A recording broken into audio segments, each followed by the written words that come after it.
What's up, everybody? It's your favorite company that I wish was making a Predaking, but instead is making little aerial bots. Favorite nerd, and today we are looking at the Zeta Toys Sky Strike, their first official release in some time, at least new official release. This is all known to me from Robert D. Of course it is. It's all known to me from Robert D., the Legends man himself. And he's sent me a bunch of Legends that we're going to be working our way through here soon. So the only way to do that is to get started, and the only way to get started is with accessories. And he comes with these two guns, and they don't look like the proper ones for the jet mode. I guess they'll work fine for robot mode. It's just black plastic. It's simple enough sculpt.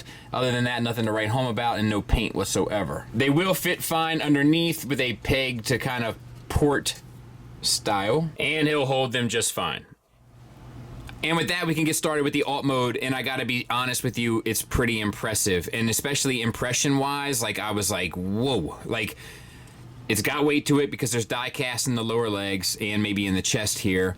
It has nice paint with the silver and yellow, which isn't quite silver and gold, but we also got silver and yellow and red. And then we have this translucent plastic here for the cockpit. That opens up. It even has seats in it. Nice sculpted detail throughout here.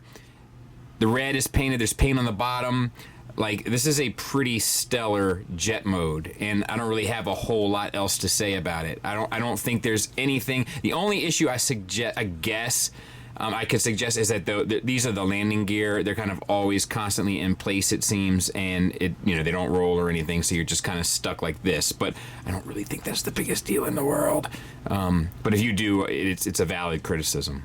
Yeah, great sculpt, nice paint application, good weight, good materials right off the bat with a couple of interesting little gimmicks. And there it is next to Tiger Track, so like almost the size of an MP car. So let's get him transformed. You want to turn the wings up like this in order to free up this back wing section to get it up and out of the way. Once you've done that, the next objective you're going to have is to kind of clear these little circular pegs there, or tabs, I guess is really what they are. And this is a little challenging, but not impossible. Get it free, slide the leg down, bring this up to make a little room, bring your down, and then spin them around with the clowns from out of town. Take this piece, move that down, and then you got to collapse these wings, which I'm trying to remember how to do that. Like this, maybe? How does this go?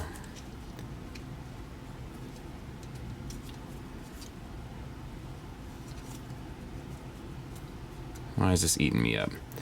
I'll come back to it. We'll do the other one, and then I'll figure it out off camera. This, slide the leg down, bring the down and around, move this, and then there, like that. That's the way it's supposed to be, I think. There. All right. And that's the lower legs. For the upper body, open this flap here and untab this from the back. Bring this down and around until it will collapse onto his back, and then collapse the tail wing until you can peg them both together, and then you can either have the wings out or in. You can bring his arms out at that point. The nice thing is when you bring his arms out, the flank actually forms on its own, which is pretty awesome. Extend the biceps and flip the hands out. Almost done. Flip down the head, flip it out, put it back, and that's pretty much him. I'll clean him up. We'll take a look at him. All right, so let's take a look at the figure, and we'll get in a little tight on the head sculpt, which I think is pretty good. Not the best, but pretty good. Silver paint on the face and the eyes. Light piped, which is not great. But it's not the worst, because it's not the same translucent. It's like a blue. I think that's light piped anyway. Actually, it may not be. I can't tell. They might be painted, honestly. Now that I'm looking at it a little closer, it might be painted. It looks good. It's like set up for light piping, but I don't think that it is, actually. Then we have the red paint that looks fantastic. The head is on a ball peg. Get you up to there, down to there, swivel, confused aerial bot look.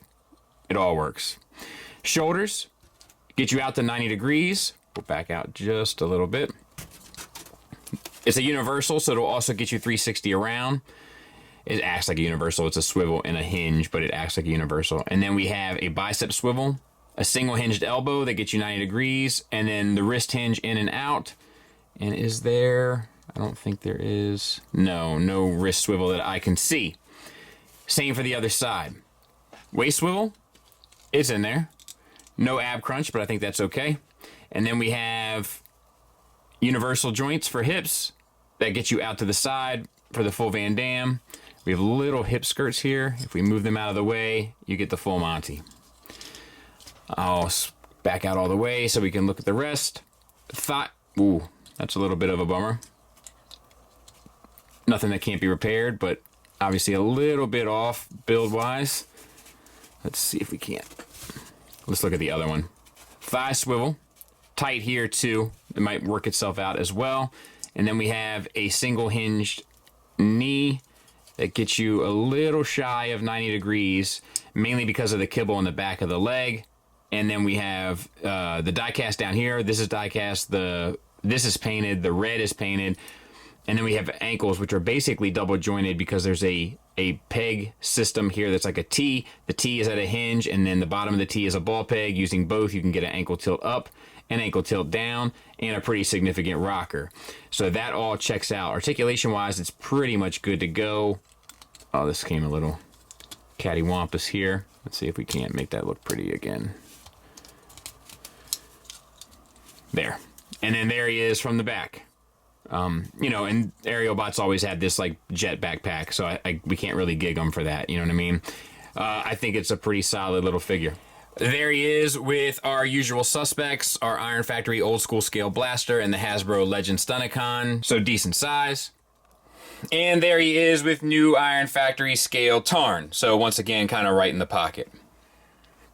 Final thoughts wise, let's start with the negatives, and honestly I don't really have a whole lot to say. The landing gear are a bummer. They're just kind of silly and stupid. It might have even been better to have just left them without, or perhaps included a flight stand. This is a Mafex stand that I'm using at the moment, but had they included a flight stand, that would have left that kind of null and void in regard to a criticism.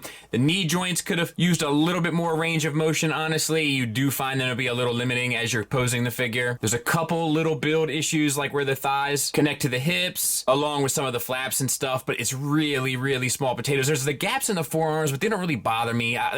They're a valid criticism, but they don't really bother me. I feel like to get back to the tolerance things, like the ankle joints are a little loose. Some of the joints are a little loose, it seems, but they're not crazy loose. They don't take away from the figure. It's just something that I have noticed with it. Honestly, though, this little fella's pretty amazing, so to speak. The die cast on a Legend scale figure really gives you a different vibe in handling it. It's a great feel. I hope that they can continue to do that. I love the little engineering things, like with the flaps folding out of the flanks. It has paint accents that cover enough space to give it a pretty premium look. The articulation works across the board, with the exception maybe of the knees. The transformation's fun, intuitive, rewarding, especially because of those little fold-out features on the flanks that I just can't say enough good things about, but it just gives you good feels as you're going through it. The materials feel good. Like, this is a knockout figure. And I hate to say it because I wish it was trash so I could slam it and then we could get back to making that Predaking that I want from them, but I can't because it's really good. Thanks for listening. Thanks for watching. Until next time, take care.